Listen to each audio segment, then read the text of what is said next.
Yes, our first fight was at Abuari, our first contact, and I had a very lucky war. The second 16th Battalion and the 53rd were supposed to attack. The 53rd were to come in and attack the flank, and then we were to attack at the same time. We waited for it to happen, and it didn't happen. And the attack went on without the 53rd being there.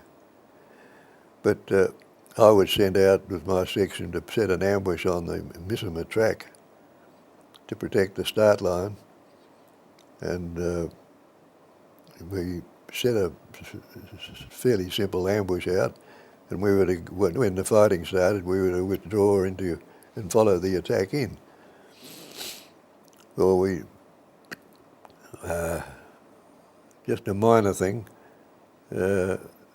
Wellman, Dinah Wellman, we called him Dinah, a chirpy little bloke. He was on the bottom side of the track, and I was sitting on the top side of the track in the ambush, and with her back to a tree.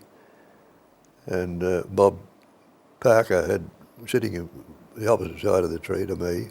Our heads were on the tree.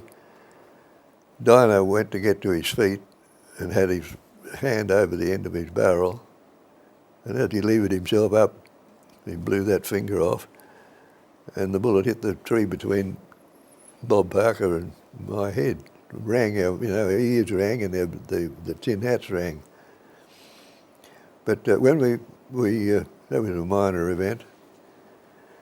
When the firing started, we gathered in and got back as quickly as we could, and I turned in behind A Company, thinking it was B Company, and I should have gone on further to meet B Company. But it looked like a good point to enter, and I came, a Lieutenant Bill Grigg, who was a cousin of mine. He was 8th Platoon A Company.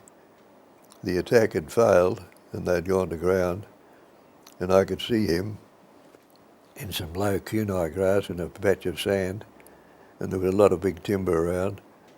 So I naturally put the section down and went over and flopped down beside Bill, and we were shoulder to shoulder for several minutes, I suppose, filling in what was happening and so on. And I had a horrible feeling that something was wrong. And this is the difference between a trained soldier and an untrained soldier, I suppose. I had a Thompson submachine gun as a section leader, and as I turned away from Bill and said, well, look, I've had enough of this, Bill, I've got to be somewhere else. And as I turned just onto my back to sit up, there was a bang, and looking straight up into the tree, about 70 feet up, was this little black cap, little khaki cap on top of a carbine. He obviously was sweating on me, waiting for the leaves to clear when I moved.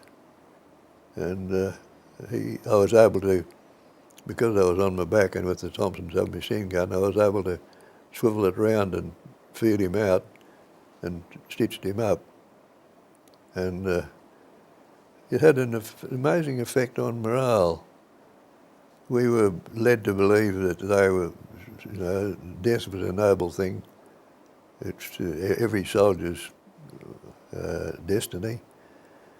And this bloke anchored 70 feet up in the tree, tied in, dropped his rifle, and dropped various other things as well.